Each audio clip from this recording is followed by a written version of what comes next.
ሁሌም ቢሆን ማስገረም የማታቆመው ይህች ዓለም አይኖቻችንን ከከፈትን የማታሳየን ጆሮአችንንም ከሰጠን የማታሰማን ጉድ የለም። ከሚታየውና ከሚዳሰሰው ዓለም ውጪ መንፈሳዊ ዓለም እንዳለ ማሳያ የሆኑ ለማመን የሚከብዱና ወቸው ጉድ የሚያስብሉ በካሜራ እይታ ውስጥ የገቡትን ቪዲዮዎች ወደ እናንተ ይዤ ቀርብ ያለው። ከናንተ የሚጠበቀው ቪዲዮ ላይክ፣ ቻናሉንም ሰብስክራይብ በማድረግ መጀመር ብቻ ነው። ዲል ሃውስ ካስትል ሆቴል። ይህ የምትመለከቱት ቤተ መንግስት መሳይ ቤት ከተሰራ 800 ዓመታት አልፈውታል። በስኮትላንድ ውስጥ የሚገኘውና በአሁን ሰዓት የሆቴል አገልግሎት የሚሰጠው ሰፊና ግዙፍ ቤት በብዙ የዓለም ክፍል የሚታወቅ ሲሆን በአካል ሄዶ ለማየት የሚደፍር ግን የለም ከጀግኖቹ በቀር። ወኔ ሞልቷቸው የጎበኙት ደግሞ ዳግም ለመመለስ ይቅርና የዚህ ሆቴል ስም ሲጠራ ጸጉራቸው እንደ ሾህ ይቆማል። ለምን ከተባለ ሌሊት አንድ እንግዳ ነገር ስለሚፈጠር ነው። ይህ ቤት ሲነሳ ሁሌም ቢሆን የሚወራለት አንድ ስም አለ፣ ሌዲ ካትሪን። በ17ኛው ክፍለ ዘመን በዚህ ቤት ትኖር የነበረችው ሌዲ ካትሪን በቤት ውስጥ ትልቅ አለመግባባትና ጥሎች የነበሩበት ሲሆን ካትሪንም ልታገባ የወሰነችው ሰው በዚህ ቤተሰብ እንዳልተወደደና በቤቱ የታችኛው ክፍል ለረጅም ጊዜ ተዘግቶባት ኖራለች። በኋላም በረሃብ እንደሞተችም ይነገራል። ከዚያ ጊዜ አንስቶ በዚህ ቤት የሴት ድምጽና ኮቴ እንዲሁም የሚንቀሳቀስ ቀዝቃዛ ንፋስ ይነፍሳል።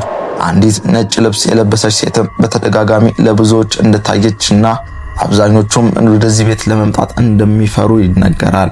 ይህ እንደ አፈ ታሪክ የሚወራለትና በአሁን ሰዓትም በዚህ ሆቴል የሚያርፉ ሰዎች ዘንድ የሚነገረው ይህ ታሪክ ለመዘገብ ታዲያ አውስትራሊያዊቷ ሪፖርተር ጋዜጠኛ ሄለን ፓርከር በዚህ ቦታ ተገኝታለች።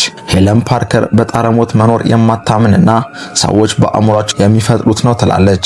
ይህንንም ለማረጋገጥ ነው በዚህ መገኘቷ ዓላማ። ታዲያ በስፋት እንደሚወራው የዚህ ድምጽ ኮቴ የሚሰማው ሌሊት 8 ሰዓት ስለሆነ ሄለንም እሷና ካሜራዋ ብቻዋ በመሆን በቤቱ በታችኛው ክፍል ባለው እስር ቤት ትገባለች። በዚያም ተቀምጣ አሁን 8 ሰዓት ሆኗል ካትሪን በማለት መጣራት ትጀምራለች። እንደ ሌሎቹ ደፋሮች ሁሉ የሄለንም ድፍረት እስከዚህ ሰዓት ብቻ ነበር የቀጠለው። በድንገት ከተቀመጠችበት በቀኝ በኩል አንዳች የሰው ኮቴ ወደ እሷ ሲመጣ መስማት ጀመረች። እሷም ከተቀመጠችበት በቅጽበት ተወርውራ ተነሳች። Oh, Catherine. Creep me out now.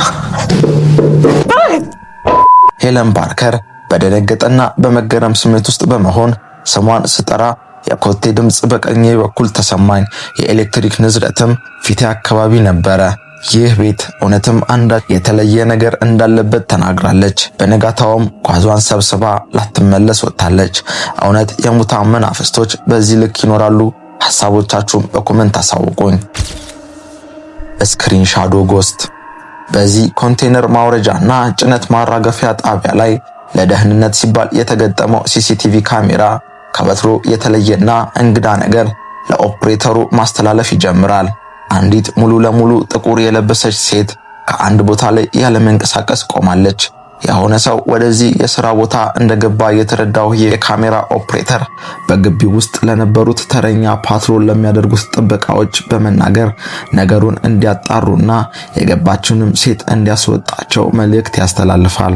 ጥበቆቹም በተሰጣቸው መልእክት መሰረት የተባለችዋን ሴት ለማስወጣት ወደ ቦታው አመሩ። ነገር ግን በሁለቱ ጥበቆችና በዚህ ኦፕሬተር መካከል የሆነ አለመግባባት ተፈጠረ። ጥበቆቹ በቦታው ደርሰናል፣ ወዴት አቅጣጫ ነው ያለችው ሲሉ ኦፕሬተሩ ደግሞ እንዴት ወዴት ናት ትሉኛላችሁ? እሷ እኮ ፊት ለፊታችሁ ናት ይላቸዋል። እነሱ ግን አሁንም በሚለው አቅጣጫና እነሱ ባሉበት ቦታ ምንም አይነት ሰው እንደሌለና ትክክለኛ ቦታውን እንዲጠቁማቸው ደግሞ ይነግሩታል።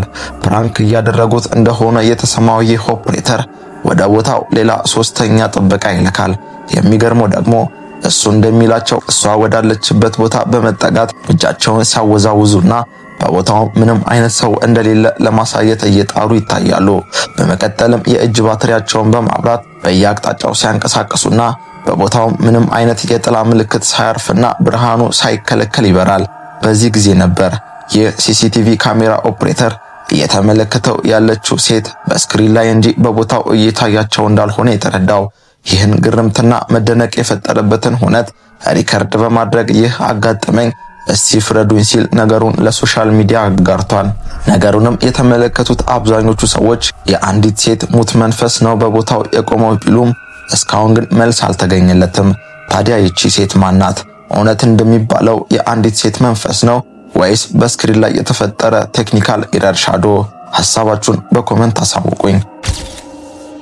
እህታማቾቹ እነኚህ በቪዲዮ የምትመለከቷቸው ሁለት እህታማቾች ተቀምጠው እራት እየበሉ ነው። በመሃል ግን ታላቅየው አንድ የሆነ ነገር ከፊት ለፊቷ እያያት እንደሆነ ለእናቷ ትናገራለች። በቦታው ግን ምንም አይነት ሰው አልነበረም። ታናሽዩዋም ወደ ኋላ ትመለከትና ምንም ነገር እንደሌለ ከነገረቻት በኋላ ትስቅባታለች። ይህች ልጅ ግን ይህ ነገር አሁንም እየተመለከታት እንደሆነ ከፊቷም እንዳለ በመናገር ከቦታዋ በመነሳት እያለቀሰች ወደ እናቷ ጋር በመሮጥ ትሸሸጋለች። የሚገርመው ደግሞ ልጅቷ የምታሳይበት አቅጣጫ ያለው ዕቃና ግድግዳ ብቻ ነበር። ምናልባት የልጅነት አእምሮ ምስል ፈጥሮባት ሊሆን ይችላል ካላችሁ ነገሩ በዚህ ብቻ አላበቃም። ቅድም በታላቅ እህቷ ላይ ትስቅ የነበረችው ልጅ የእህቷን መሮጥ ተመልክታ ወደ ኋላ ዞረች። አሁን ግን እንደ ቀድሞ አልሳቀችም። ከዚያ ይልቅ ጥልቅ በሆነ የፍርሃት ስሜት ጩኸቷን ለቀቀችው። ተነስታም ወደ እናቷ ሮጠች። በመጀመሪያ የልጆቼን ፍርሃት አይቼ ነገሩ እንደ ቀልድ ነበር ሪካርድ ማድረግ የጀመርኩት። በኋላ ግን እኔ ማየት ያልቻልኩት ሰው መሰል አካል ለልጆቼ እየታያቸው እንደሆነ ማስተዋል ጀመርኩኝ። ከዚያ ጊዜ አንስቶ ልጆቼ በዚህ ቤት ለማደር ፍርሃት አደረባቸው። ቤትም ለመቀየር ተገድጄ ነበር ትላለች እናታቸው ስትናገር። ብቻ ምንም ይሁን ምን በዚህ ምሽት በዚህ ቤት ላይ ለማስረጃ የሚሆን ነገር በቪዲዮ ላይ ባይታየም እነኚህ ሁለት ህፃናት ግን አንዳች አስፈሪ ሁነትን ኤክስፔሪየንስ አድርገው እንዳለፉ ጥርጥር የለውም። አንድ ላይክ እና አንድ ሰብስክራይብ ቀጣይ ቪዲዮ ለመስራት ሞራል ይሆነኛልና አበረታቱኝ። ከወገብ በታች በአንድ ተራራማ ቦታዎች ላይ በመንቀሳቀስ ላይ የነበሩ ሁለት ፍቅረኛሞች በአማረና ነፋሻማ ቦታ ላይ ፎቶ መነሳት ይጀምራሉ። የሚነሱበት ደግሞ አይፎን ሲሆን በዚህ ስልክ ውስጥ የተካተተ አይፎን ላይ ፎቶ አለው። ያ ማለት የትኛው ፎቶ በዚህ ስልክ ሲነሳ 3 ሰከንድ የሚቆይ ቪዲዮ ሪከርድ ያደርጋል። ታዲያ እነኚህ ፍቅረኛሞች ቤት ገብተው የተነሷቸውን ፎቶዎች እያዩ ያለ አንድ የሚያስገርም ነገር ይመለከታሉ። እሱም ፎቶ በሚነሳበት ሰዓት አንድ ህፃን ልጅ ከኋላው ካለ የሜዳ ሳር ውስጥ ከወገብ በታች ይታያል። እናንተ እንኳን ስትመለከቱት እንደምትረዱት ይህ ህፃን ከሳር መሃል ተደብቆ አሊያም ተንበርክኮ ያለ ሊመስል ይችላል። አይፎን ላይ ፎቶ ያስቀምጠው የ3 ሰከንድ ቪዲዮ ግን ሙሉ ለሙሉ ግርምትን የጫረና ምን ጉድ ነው ያስባለ ነበር። በመደበኛ ሁኔታ ሲታይ ብዙም ዝቅ ባላለ የሳር ቦታ ላይ አንድ ልጅ ወደ እነሱ ሲራመድ ያሳያል። ያ ማለት ልጁ ከሚታይበት በታች ያለው መሬት ከ30 ሴንቲሜትር ያልበለጠ ቦታ ሲሆን ያለ ችግር ወደ እነርሱ ሲቀርብ ይታያል። በቦታው ያላስተዋሉት ነገር ግን የተቀረጸው ይህ ቪዲዮ ልጁ ማን ነው? እንዴትስ እንዲህ ሊራመድ ቻለ? እግርስ አለውን? ወይስ የህፃን ልጅ መንፈስ ይሆን? ተንቀሳቃሽ ወንበር። ይህ በምስሉ ላይ የምትመለከቱት ትንሽ ልጅ ከሚወዳት ቡችላው ጋር እየተጫወተ ነው። በድንገት ግን ድንጋጤና ጩኸት ውስጥ የሚከት ነገር ይፈጠራል። ይህም ከፊት ለፊቱ የተቀመጠው ወንበር መንቀሳቀስ ይጀምራል። ቀና ብሎ ሲመለከት በወንበሩ ላይ የማይታይ ነገር ግን ጥላው በግድግዳው ላይ ያረፈ አንድ ነገር ከወንበሩ ላይ ሲነሳ ይታያል። ይህ አስፈሪ ምስል በአጋጣሚ ከተቀረጸና በሶሻል ሚዲያ ላይ ከተሰራጨ በኋላ በብዙዎች ዘንድ ፍርሃትን የጫረ ሆኖ አልፏል።